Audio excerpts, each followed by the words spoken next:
I'm currently in a situation I can barely wrap my head around. And frankly, I don't know where to turn or what to do next. To explain it all, I'll have to start from the beginning, which takes me back 5 years. 5 years ago, our quiet suburban neighborhood was shaken when our next-door neighbor Charles, whom most of us called Charlie, came over and told us that his 14-year-old son had gone missing. It was a strange and surreal moment, the kind of thing that only happens on TV or to people far away. But it was happening right next door. Charlie immediately reported his son's disappearance to the police. It was all over the local news and even made its way to some national outlets. Posters of his son's face were plastered across telephone poles, flyers were slipped under doors, and search parties combed through the nearby woods and parks. Everyone in our neighborhood was involved in one way or another, but as the days stretched into weeks and then months, it became painfully obvious that their son wasn't coming home. My wife and I felt terrible for Charlie and his wife, Kathy. We offered to help in any way we could, but there wasn't much any of us could do. After the initial flurry of media coverage and police investigations, things slowly quieted down. As the years passed, we assumed that Charlie and Kathy had somehow come to terms with the fact that their son might never return and that the worst had probably happened. What else could they do? The police had no leads, no body was ever found, and as much as we wanted to know the truth, we never had the heart to ask if they had received any new information over the years. We couldn't imagine reopening that wound. Though the neighborhood returned to a semblance of normal, Charlie and Kathy never quite did. Occasionally, during the warmer months, they would invite my wife and me over for a barbecue. Those evenings always felt a bit strange. It wasn't anything overt, but there was a heaviness that hung in the air. Kathy, who used to be lively and chatty, had grown quiet and withdrawn. She barely spoke and always seemed to be lost in her own thoughts. Charlie, on the other hand, became more awkward, jittery even. His hands would tremble slightly when he grilled or passed a drink. He seemed nervous, almost like he was always on edge, but we figured that was understandable given what they had gone through. Who could ever be the same after losing a child under such mysterious circumstances? Fast forward a couple of years to just last week. It was a normal day. I was taking out the trash when Charlie came over to me and asked to borrow a shovel. He seemed calm enough at that moment, so without hesitation, I ran to grab my best one and handed it over. I didn't think to ask why he needed it. Charlie thanked me, told me he had some work to do in his backyard, and said he'd return the shovel the next day. It was later that afternoon when things started getting strange. I was in one of the upstairs rooms in my house, which has a clear view into Charlie's backyard. To my surprise, I saw him digging a large hole in the ground. Now, it's not that I've never seen someone digging before, but this hole was unusually large, and Charlie seemed to be struggling with it. He's 56, after all, and the physical labor looked to be wearing him out. Thinking I could lend a hand, I grabbed my spare shovel and headed over to offer my help. As I approached the fence and called his name, Charlie looked up at me, startled. His reaction was immediate and intense. He dropped the shovel he was holding and hurried over, almost running, saying, No, it's okay, I've got this. Please, just leave." His voice was shaky, his eyes wide. It was so bizarre that I instinctively backed off, but something about his demeanor made me stop and ask, "What's wrong with you? It's not a big deal, I can help." I was genuinely concerned, mostly because of how frantic he seemed. But that's when things got even weirder. Charlie glared at me, his face suddenly hardening. He spoke in a low, forceful tone. "I will not allow you to use that shovel in my backyard." Then, without another word, he pointed to the gate, as if I was some kind of trespasser demanding I leave. The way he looked at me, like I had crossed some invisible line, left me speechless. I had no choice but to walk away, completely thrown by his odd behavior. When I got back inside, I couldn't shake the feeling that something was terribly wrong. Out of curiosity, I went back upstairs to the window and started watching him again. Charlie was still digging, but now he seemed even more nervous, constantly glancing up at the surrounding houses as though he was paranoid someone was watching him. I was careful to duck out of sight, but eventually he spotted me. Our eyes met for a brief, uncomfortable moment before I casually moved away from the window, pretending I wasn't watching. That night, I couldn't stop thinking about what I'd seen. I kept going over it in my mind, and around 1:30 a.m., I was jolted awake by the sound of a shovel striking dirt. It was coming from Charlie's backyard again. This time, I couldn't see anything from the window. It was too dark, but I was determined to find out what was going on. I quietly slipped outside, careful not to make any noise, and crept to the fence that separated our properties. Peeking over, I could see Charlie working feverishly in the dim moonlight. He was digging again, his face obscured in shadow, but the sound of his labored breathing carrying across the yard. When Charlie finally went back inside his house, I took my chance.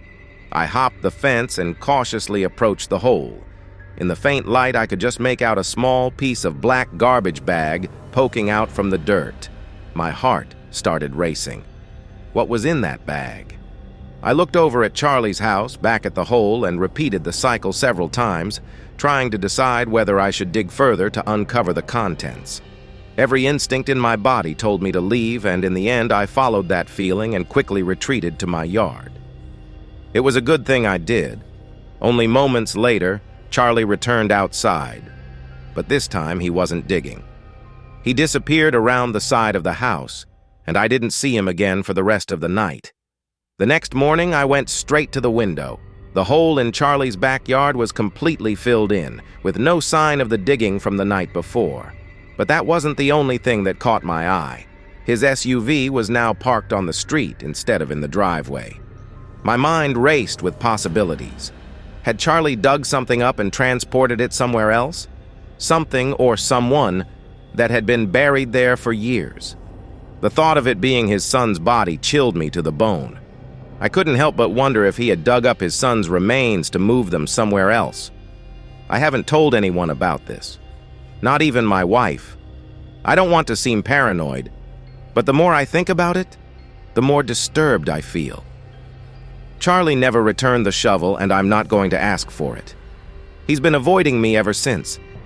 And then, yesterday, something happened that made the entire situation even more unsettling. By pure coincidence, I happened to glance out of my window and saw Charlie standing at his own window, staring directly into mine. He didn't look away until he saw me looking back, and then he quickly closed the blinds. This was in the middle of the day. Now, I can't shake the feeling that something's horribly wrong, and I'm honestly terrified. I don't know what to do, but the whole thing is gnawing at me, and I'm afraid I might be caught up in something much darker than I initially imagined.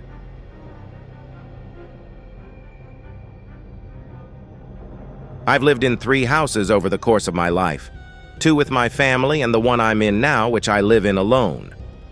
We stayed in our first house for the first 15 years of my life, then moved to another house where we stayed for the next 7 years until I moved out on my own. What I'm about to share happened in that first house, during the final months before my family and I left. It's strange when I think back because my family was never really close to our neighbors. We were friendly enough, but not the kind of people who hosted block parties or spent time chatting over the fence. The neighbors I remember most distinctly were the 2 boys who lived next door with their dad.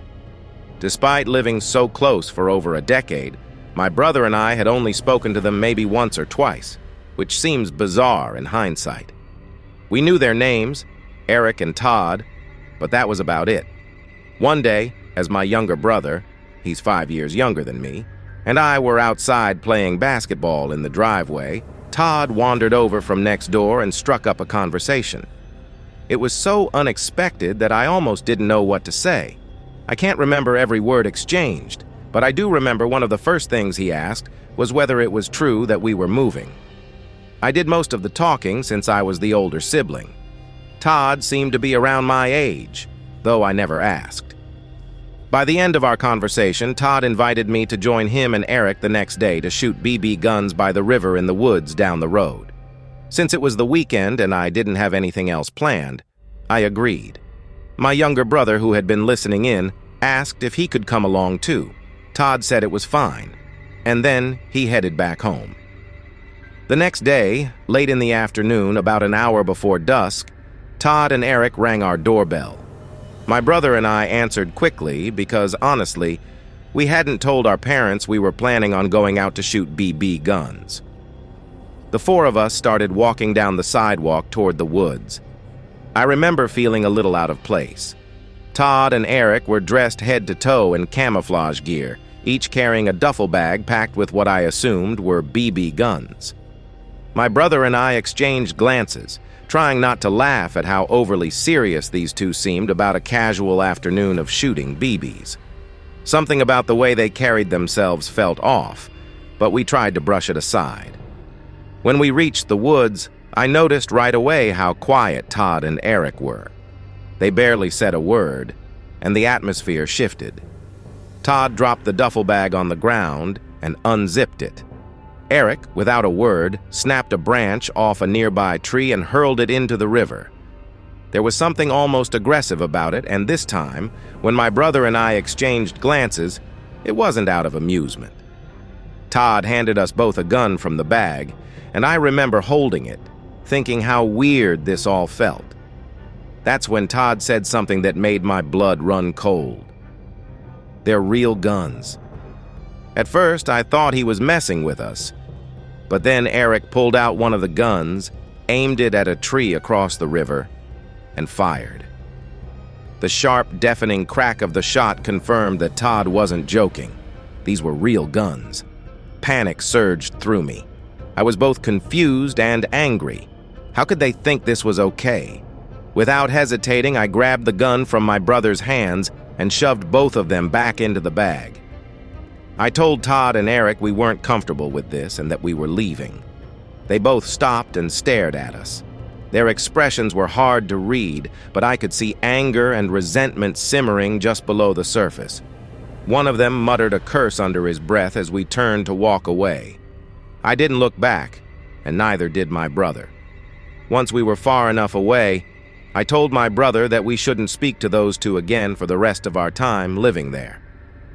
That evening, we sat down at the dinner table and told our parents that Eric and Todd were weird kids, but we didn't dare mention anything about the guns. We were too scared of what might happen if they found out. That night, I woke up to the sensation of cold air brushing against my face. My window, which I knew had been closed when I went to bed, was now wide open. I was groggy and disoriented, but before I could react, I felt something hard pressed against the back of my head. A voice whispered, "Shh." It was Todd. I don't know how I managed to stay calm in that moment. Maybe it was shock. Maybe it was instinct. But I understood the gravity of the situation immediately. Todd leaned close and whispered in my ear, telling me that if I ever said anything to anyone, especially his dad, about the guns or what happened in the woods, he would come back and kill me and my entire family. I remember responding in a shaky voice, "Okay." He pushed my head with the gun, not hard, but enough to make his threat clear, and then he climbed out the window, disappearing into the night. I was paralyzed for what felt like an eternity. I couldn't scream. I couldn't move. I stayed awake for hours, unable to shake the image of Todd standing in my room, threatening my life. For the next few months, I lived in a constant state of anxiety. Every night I would see either Todd or Eric standing at their window, watching me or my brother. They never did anything else, just stared. As we got closer to moving out, their behavior became even stranger. One night, around 1 a.m., a rock was thrown at my window. I cautiously opened it, and there was Todd, standing below with a pistol aimed directly at me. I thought that was it, that I was going to die. I ducked down, terrified, only to hear the two of them burst into laughter. One of them called me a little mite before they disappeared into the darkness. There were 2 more incidents like that during the week before we moved, where Todd and Eric would harass either me or my brother, but neither of us ever spoke to anyone about it. We kept quiet, counting down the days until we could leave that house behind. Looking back, I'm just grateful we got out when we did. Those 2 boys were deeply troubled, and I still get chills thinking about what could have happened if we hadn't moved. To this day, neither my brother nor I have told anyone about the guns or the threats. but I'll never forget the feeling of that gun pressed against.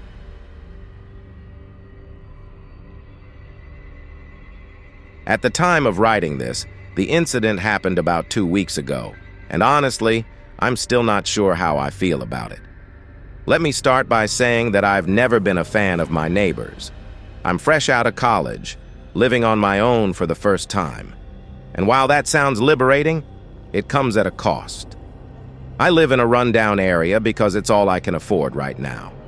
The people who live around here are, well, less than ideal. On one side, my neighbors constantly blast their music at all hours of the day. On the other side, the situation is a little more unsettling. Next door to me lives 2 women. One is an older lady, probably in her 60s. She's never been friendly, not once in the time I've lived here. And frankly, she seems a bit off. Then there's a younger woman, perhaps in her 40s, but she clearly has some form of severe mental disability. I have no idea what the relationship is between them, whether they're mother and daughter, sisters, or something else. But whatever it is, it's far from normal. I spend a lot of time on my front porch, and on more than one occasion I've seen the older woman physically restraining the younger one while she's having some kind of episode. The younger woman will scream, rock back and forth, and sometimes even point at me while mumbling nonsense to the older woman. It's unnerving, to say the least. I often go inside when things get too weird. One night, a couple of weeks ago, I was trying to get some sleep because I had work early the next morning. The usual sounds from next door, screaming and loud fits from the younger woman, were louder than usual. I could hear the older woman shouting too, sounding more distressed than normal. This went on for over an hour, and I just couldn't take it anymore. Frustrated and sleep-deprived, I stormed over to their house and banged on the door.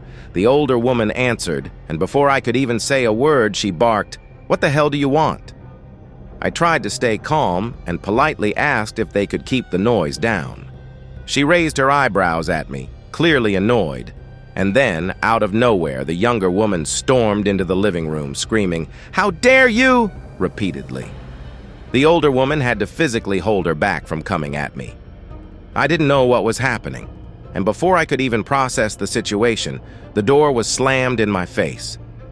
I went back to bed, feeling like I had accomplished absolutely nothing, but at least the noise stopped after that. I finally drifted off to sleep. A few hours later, I woke up feeling like the night had gone by too quickly. I looked at the clock, and it was only 3 o'clock in the morning. Relieved that I still had a few more hours of sleep, I let my head fall back onto the pillow. But as I lay there, I thought I heard something. It sounded faint, like a creak or a soft thud, coming from downstairs. Groggy and half asleep, I got out of bed and walked to my bedroom door, trying to listen for any more sounds. When I didn't hear anything else, I figured it was nothing and went back to bed. But not long after I closed my eyes again, I woke up a second time. This time, I had no idea what had startled me awake. The room was still dark, and only about 20 minutes had passed since I'd last fallen asleep. I lay there, trying to figure out what had disturbed me, when suddenly I heard it, a soft, raspy breathing. Panic started to rise in my chest. I fumbled for my phone on the bedside table, desperate for a source of light. But once I had it in my hand, I didn't dare turn the flashlight on. I stayed completely still, listening. The breathing was real. It wasn't my imagination. I was certain now that there was someone in the room with me. My heart pounded as I scanned the dark corners of the room, trying to make out any shapes or figures, but it was too dark to see anything clearly. Then I heard it again, this time a strange shuffling sound. I turned my head toward the edge of the bed, and in the dim glow of my phone screen, I saw it. At the foot of my bed, crouched low to the ground, was the younger woman from next door. She was staring at me, her face inches from the wooden frame of my bed. Her wild eyes locked onto mine as she grinned, a terrifying, wide grin that sent chills down my spine. The light from my phone illuminated her face just enough for me to see her lips curl as she let out a blood-curdling scream. It wasn't just a scream of anger or distress. It was the kind of scream you'd expect from someone unhinged, someone completely lost in their own madness. I screamed, too, out of sheer terror. In my panic, I bolted from the bed, but in my haste, I tripped, crashing onto the floor. I looked back, and she was following me, still screaming, crawling toward me on all fours like some kind of wild animal. I scrambled to my feet, ran to the bedroom door, and slammed it behind me. My heart was racing as I bolted down the stairs, locking the door that led upstairs as soon as I reached the bottom. I grabbed my phone and called the police, my hands shaking uncontrollably as I tried to explain what had just happened. All the while, I could hear her pounding on the door, screaming incoherently. When the police arrived, they took the situation seriously. I told them about the woman next door and how she had broken into my house. The older woman came over when she saw the flashing lights and pleaded with the cops, begging them not to take her daughter away. But the officers insisted that they had to take her in for the night at least. One of the officers asked me if I wanted to press charges. As he asked, the older woman shot me the most hateful, venomous stare I had ever seen. Her eyes were filled with such malice that I hesitated. In the end, I decided not to press charges, but that didn't stop her from glaring at me with absolute hatred. As the police drove away with the younger woman in the back of the car, the older woman continued to stare daggers at me, making it clear that she blamed me for everything. 5 minutes after the police left, I watched from my window as the older woman got into her car and drove away. Since then, I've seriously considered moving. Living next door to those two women is a nightmare. The older woman despises me, and the younger woman is not only mentally unstable but also dangerous. I don't know what else she's capable of, and I'm not sure I want to find out.